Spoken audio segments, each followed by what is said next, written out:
আমি যারা নাম এবং পিতার নাম আপনারা বলবেন ইনশাআল্লাহ। বিসমিল্লাহির রহমানির রহিম। বিসমিল্লাহির রহমানির রহিম। আমি মোহাম্মদ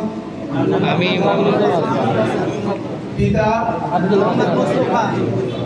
যাকে বাংলাদেশ খেলাফত মজলিসের শাখা উপশাখা কমিটির সদস্য করা হয়েছে, ওয়াদা করছি যে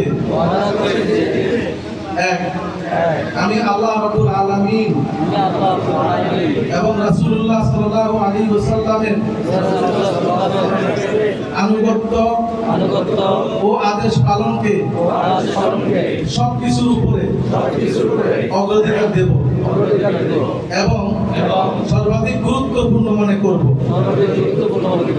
দুই, আমার সকল কাজের লক্ষ্য আল্লাহর সন্তুষ্টি অর্জন এবং ইহকালের কল্যাণ ও পরকালের মুক্তি লাভ।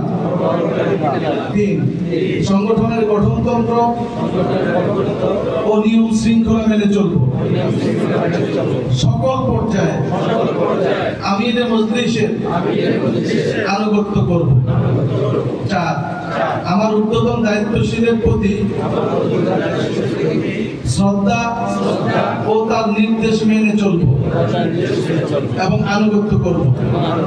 পাঁচ, সংগঠনের বিরোধী কোনো কর্মকাণ্ডে অংশগ্রহণ করব না এবং সংগঠনের ভাবমর্যাদা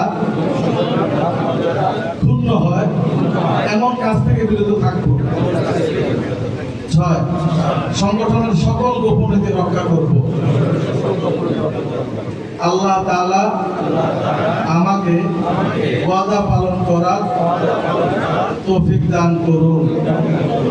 আমিরের মজলিসের পক্ষ থেকে আজকে আমরা এই সকল ব্যাপারটা পাঠ করলাম। পরবর্তীতে আপনাদের নিয়মতান্ত্রিক ভাবে দায়িত্বগুলো আপনারা পালন করতে পারবেন ইনশাআল্লাহ। সুবহানাল্লাহি ওয়া বিহামদিহি।